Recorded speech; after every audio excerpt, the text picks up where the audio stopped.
అందరికీ నమస్కారం. నిన్నే వరిస్తా సీజన్ 2 పార్ట్ 43. సౌమ్య నుండి కాల్ రాగానే హితేషు కాల్ లిఫ్ట్ చేస్తాడు. సౌమ్య, హాయ్ హితు. హితేషు, హాయ్ సౌమ్య. సౌమ్య, ఏంటి సార్ చిత్ర మీద లవ్ ఎక్కువయ్యి మమ్మల్ని మర్చిపోయారా? ఒక్క మెసేజ్ లేదు, కాల్ లేదు అంటుంది.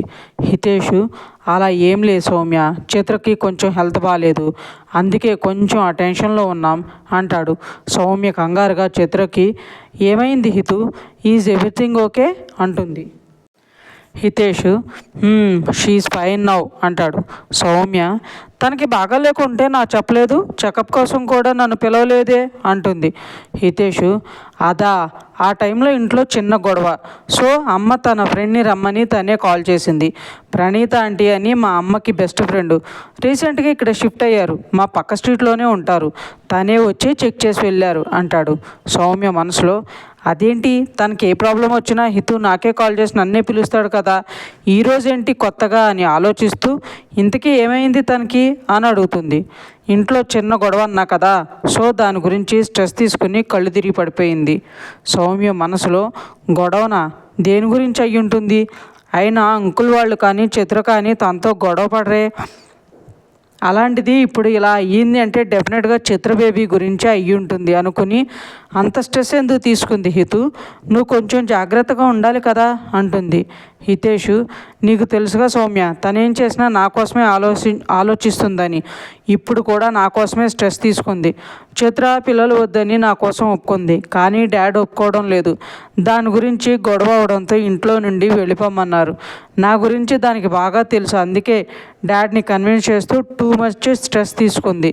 నేను సరిగా మాట్లాడటం లేదని బాధతో ఈ మధ్య ఫుడ్ కూడా సరిగా తినక నీరసం కూడా వచ్చేసింది. స్ట్రెస్ అండ్ నీరసం కలిపి రెండు కలిపి అలా అయ్యింది అంటాడు. సౌమ్య మనసులో, చిత్ర ఒప్పుకుందా, అసలు ఒప్పుకోదు, దానివల్ల వీళ్ళిద్దరి మధ్య ప్రాబ్లమ్స్ వస్తాయి. సో తర్వాత నేను ఏదో ఒకటి ప్లాన్ చేసి హితు లైఫ్లోకి వెళ్ళాలనుకున్నాను, ఏంటి నా ప్లాన్ ఇలా రివర్స్ అయ్యింది అని చిరాకు పడుతూ, మరి ఇప్పుడు అంకుల్ వాళ్ళు ఏమన్నారు, చిత్ర ఓకేనా అని అడుగుతుంది. ప్రణీత ఆంటీ రేపు ఒక్కసారి చెకప్కి రమ్మంది, టెస్ట్లు అయ్యాక మాట్లాడదామన్నారు. చిత్ర నా కోసం ఏం చేయడానికైనా రెడీగానే ఉంది. సౌమ్య, ఈవెన్ నాన్నతో మాట్లాడి ఇంట్లో నుండి వెళ్లకుండా చేసింది, ఆయన్ని కూడా కన్విన్స్ చేస్తాను, మీరు బాధపడకండి అంటుంది. తెలుసా, దాని ప్రేమ ముందు నా ప్రేమ ఎంత అనిపిస్తుంది సౌమ్య, నా మీద దానికి అంత పిచ్చేంటో ఇప్పటికీ అర్థం కాదు నాకు అంటాడు స్మైల్తో. సౌమ్య మనసులో, మాట్లాడితే చాలు చిత్రపురాణం మొదలు పెడతావు, ఇలా అయితే నేనెప్పుడు నీ మనసులోకి వచ్చేది హితు, ఇప్పటికే నీకు దూరంగా ఉన్నందుకు ఫీల్ అవుతున్నా, నువ్వు ఇలా తన జపం చేస్తే నా మీద ఇంట్రెస్ట్ నీకెప్పుడు రావాలి అనుకుని, మరి ఏం చేద్దాం అనుకుంటున్నావు హితు అంటుంది. రేపు టెస్ట్లు అయ్యాక చూడాలి, ఇక నుండి అయినా నా క్రయింగ్ బేబీని బాధ పెట్టకుండా తన్ని ఇంకా ప్రేమగా చూసుకోవాలి అంటాడు హితేషు. సౌమ్య మనసులో, ఏంటి ఇలా జరుగుతుంది, నేను అనుకున్నది ఏంటి, ఇక్కడ జరిగేది ఏంటి, ఎప్పుడు చూడు చిత్ర అంటూ ఉంటే నా గురించి ఎప్పుడు ఆలోచిస్తాడు, అసలు నా గురించి ఆలోచించేలా ఏం చేయాలి అని తన ఆలోచనలో ఉండగా, హితేషు, నా బేబీ నా కోసం చూస్తూ ఉంటుంది, నేను మళ్ళీ మాట్లాడతాను సౌమ్య అంటాడు. సౌమ్య తేరుకుని, ఎదురు చూడటం ఏంటి, ఇద్దరు ఒక రూమ్లోనేగా ఉంటారు అంటుంది నవ్వుతూ. హితేష్ నవ్వుతూ, మా అమ్మ ఒప్పుకుంటే కదా నాతో ఉండడానికి, నాతో ఉంటే నేను ఎక్కడ దాన్ని ఏడిపిస్తానో బాధ పెడతానో అని మా తన రూమ్లోనే ఉండమంది, నేను నా రూమ్కి వచ్చా అంటాడు. సౌమ్య, ఓకే అని, రేపు టెస్ట్లు అయ్యాక డాక్టర్ ఏమన్నారో నాకు చెప్పు హితు అంటుంది. హితేషు, ఓకే సౌమ్య అని బాయ్ అని గుడ్ నైట్ అంటాడు. సౌమ్య గుడ్ నైట్ అని చెప్పాక కాల్ పెట్టేసి చిత్ర కోసం కిందికి వస్తాడు. చిత్ర కోసం రూమ్లోకి వెళ్తూ డోర్ దగ్గరే ఆగిపోయి చిత్ర మహేంద్ర గారి మాటలు వింటాడు. చిత్ర, నాకు వద్దు మావయ్య, ఇప్పుడే ఇందాకే అత్తయ్య జ్యూస్ తాగించింది, అప్పుడే ఫ్రూట్స్ అంటే కష్టం మావయ్య అంటుంది. మహేంద్ర గారు బతిమాలుతూ, కొంచెం తిను బంగారు తల్లి, యాపిల్ హెల్త్కి చాలా మంచిదిరా అని బలవంతంగా నోట్లో యాపిల్ పీస్ పెడుతుంటే చిత్ర, మావయ్య నేను ఒకటి అడగనా అంటుంది. మహేంద్ర గారు, అడుగు తల్లి, నా దగ్గర నీకు మొహమాటం ఏంటి అంటారు. మీకు సార్ అంటే చాలా ప్రేమ కదా అంటుంది చిత్ర. మహేంద్ర గారు నవ్వి, పుట్టక పుట్టక పుట్టిన పిల్లలంటే తండ్రి ప్రేమ లేకుండా ఉంటుందా అంటారు.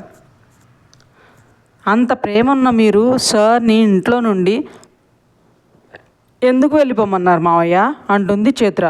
మహేంద్ర గారు, అలా అయినా వాడి నిర్ణయం మార్చుకుంటాడని, ఇంకా పుట్టని బిడ్డ వద్దు అనుకుని ఆలోచన పంతం వదులుకుంటాడని అంటారు. సారు ఏం చేసినా నా కోసమే కదా మావయ్య, అప్పుడు మీ కోపం నా మీద ఉండాలి కానీ సార్ మీద ఎందుకు చూపిస్తున్నారు?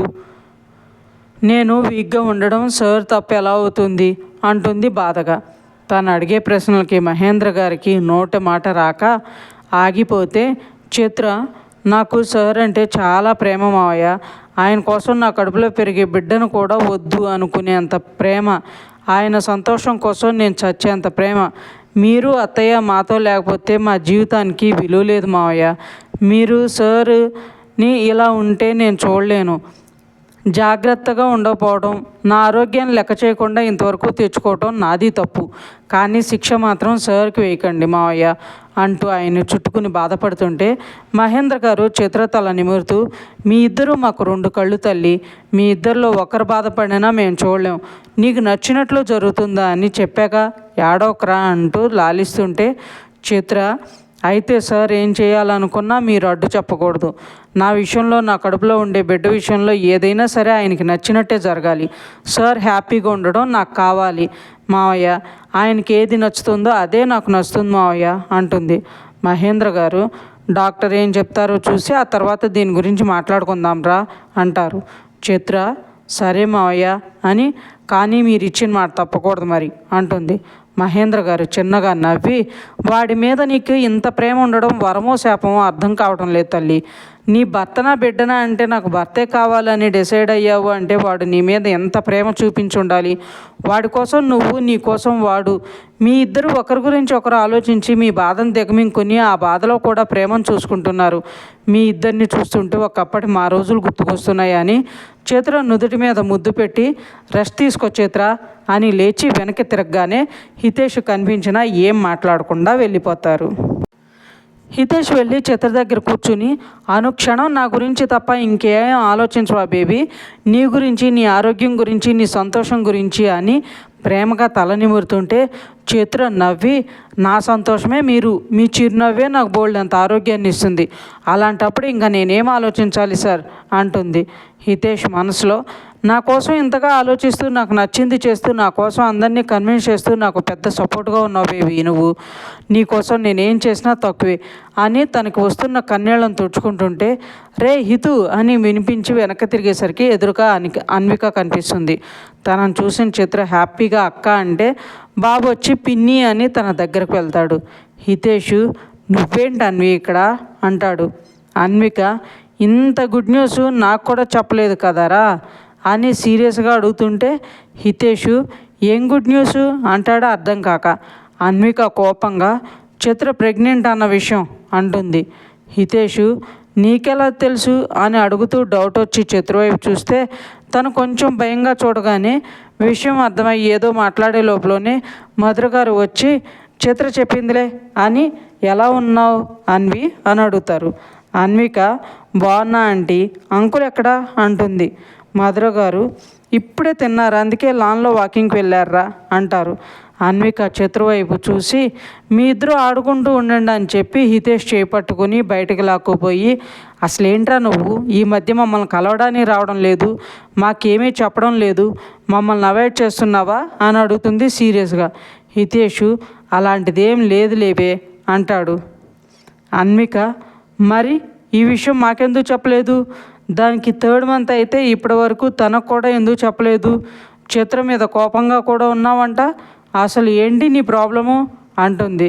హితేషు, ఈ విషయం ఎవరికీ చెప్పొద్దు అన్నాను కానీ అది నీకు చెప్పేసింది, ఇన్ని క్వశ్చన్స్ మళ్ళీ నన్ను అడగడం దేనికి, వెళ్ళి దాన్నే అడుగు అంటాడు సీరియస్గా.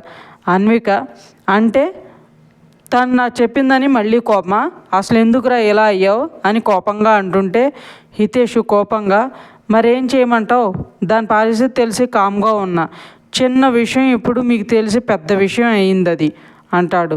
అన్విక, ఇది చిన్న విషయమా, నీకు తెలివుండే మాట్లాడుతున్నావా అంటుంది. హితేషు, నా వరకు చిన్న విషయమే అన్వి, నాకు అది మాత్రమే కావాలి కాబట్టి నాకు ఇది చిన్న విషయమే అనగానే అన్విక షాక్ అవుతుంది. ఇంకా ఉంది. ఫ్రెండ్స్, మీకు ఈ స్టోరీ నచ్చినట్లయితే లైక్ చేయండి, సబ్స్క్రైబ్ చేయండి. ఇంతలా ఆదరిస్తున్నందుకు థ్యాంక్ యూ సో మచ్.